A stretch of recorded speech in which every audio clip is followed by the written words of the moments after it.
Hi, can you hear me? Yes, I can, Michelle. Thank you so much for joining in today with my interview series. I know you're a busy lady. I know you're on the go, and I thank you for just taking the time to talk with me. I was very fascinated to just hear a little bit about your story and your walk of faith as a parent. I'm as the founder of my ministry, Women on the Grow. We have an outreach to women dealing with all types of hardships and situations. And it was put on our heart to reach out to those that are parenting children with autism.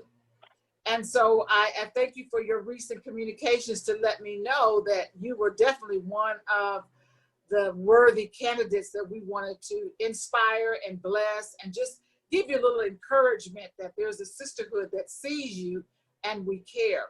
So Michelle Baylor, give my audience a little insight what it is to parent. I think you have more than one child that's on the spectrum. Yes, I do. I have two boys on the autism spectrum. My oldest son, Justin, is 20 years old now. He was diagnosed at the age of 5 with autism. My youngest son, Christopher, is now 15 years old. He was diagnosed at the age of 3.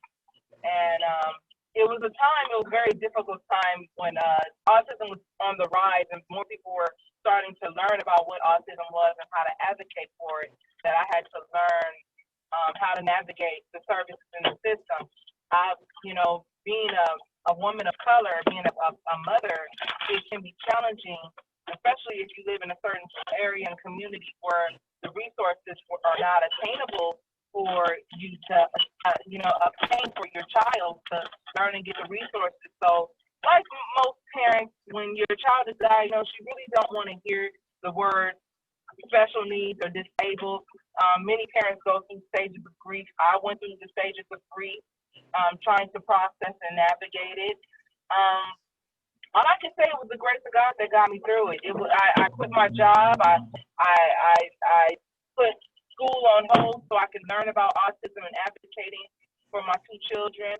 I joined organizations like Special Needs Network and Learning Rights to teach me on how to navigate the special education system and how to go through it. And everything I learned, I knew that I did not want another mother, especially a woman in our community, to go through the same hardships that I went through. So I went back to school and I got my education, and I went back and I shared these resources to help women in my community, because the Black and brown community suffer the most because our kids can hang in the cracks of the system if they don't have the right resources to navigate. So my goal was, once I got through with helping my kids and getting to a plateau where I needed to go, my goal was to go back and help other mothers in my community.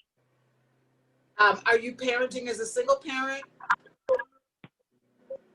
I am parenting now as a single parent. Yes, it can be challenging on a marriage. It can be challenging on a marriage, and God bless our fathers. God bless our Black fathers, because it can be hard for them to accept that your child might not be like you. They might have different goals that you have to help them reach. And I really felt for my ex-husband, because I knew it was challenging for him. I knew it was difficult for him to try to navigate learning about special needs and learning about things about his son, and trying to help him learn how to speak, learn how to pick up a fork and eat, and learn how to write. And I think it's hard. It's a hardship on me. And men are very quiet when it comes to mourning. So I felt very bad that he wasn't able to express himself. But I always tell him, there's support groups, there's information available if you want to talk about it. And he did come to, he did eventually come to, but it did take a toll on our marriage, as parents. And we both are we're very amicable now, and we both attend the IEPs for our son, and we attend every basketball game or every program that they're in, just to both show them that they're loved and they're supported. Well, one of the reasons that we wanted to outreach to parents like yourself was because we wanted to make sure that, there was something there to encourage you to do something for self-care. Just do a little something with the gift card that we gave you. Do a little something for yourself. I mean, sometimes it just takes getting you know, go away and just get a cup of coffee, or go to the beach, or, you know, get your hair done, or buy a new wallet, or buy a new pair of shoes, or, you know, something, a little something for yourself, because I can't imagine what it's like to be constantly, your energy is constantly, and your mind is constantly on.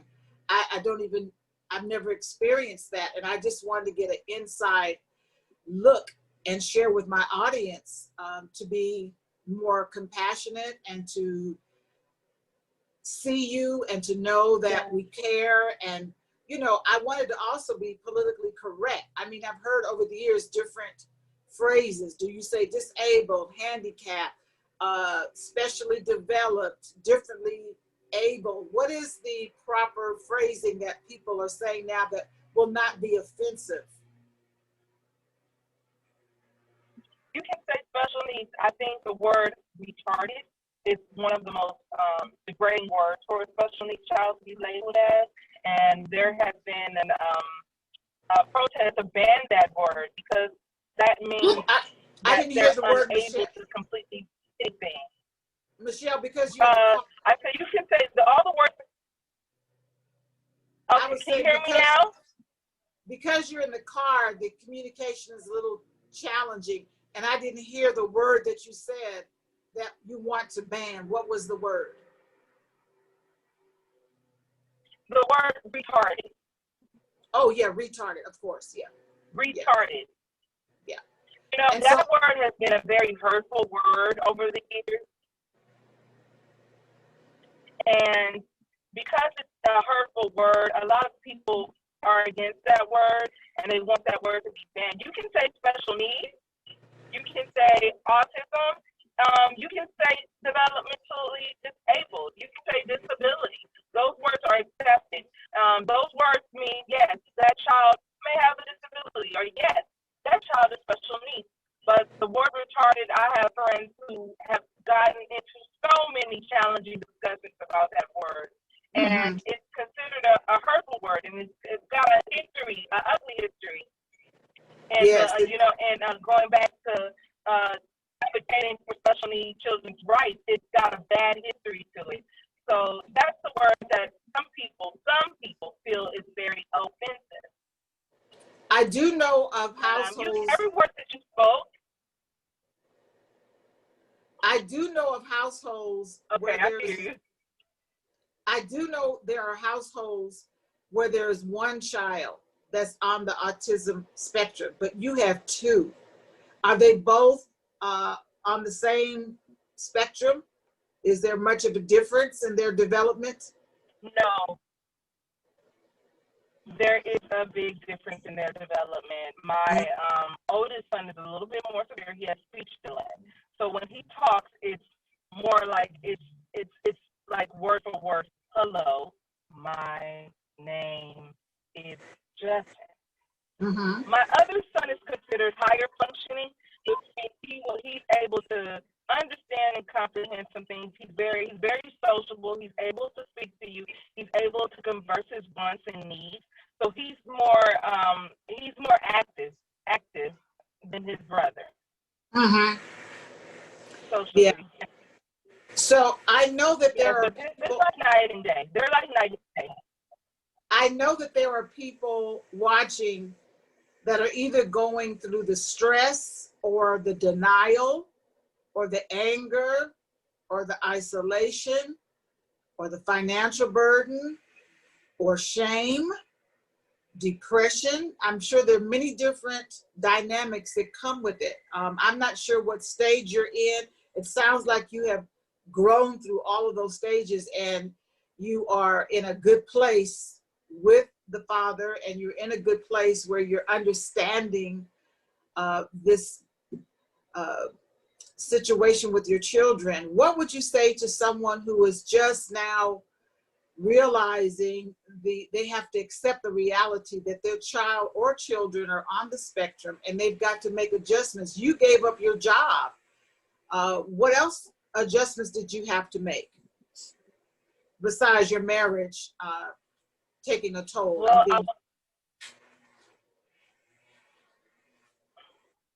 I would like to tell that parent that you're not alone.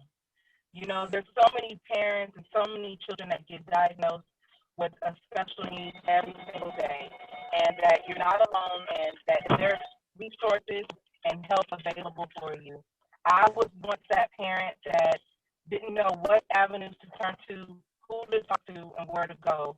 And I had to make sacrifices. You will have to make sacrifices. It might be your job, or putting school on hold, or even just taking the time to sit on the floor and learn about your child's behaviors and their wants and needs.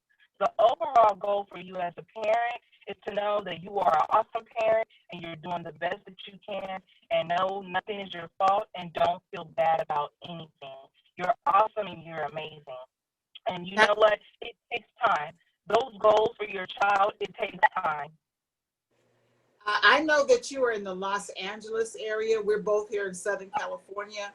Could you share some resources that those that live in this area could have access to? And then I'm going to ask the second question, that we reschedule another time when you're not in the car, so we could get a really good, a deeper conversation, because I want people to really hear what you're saying.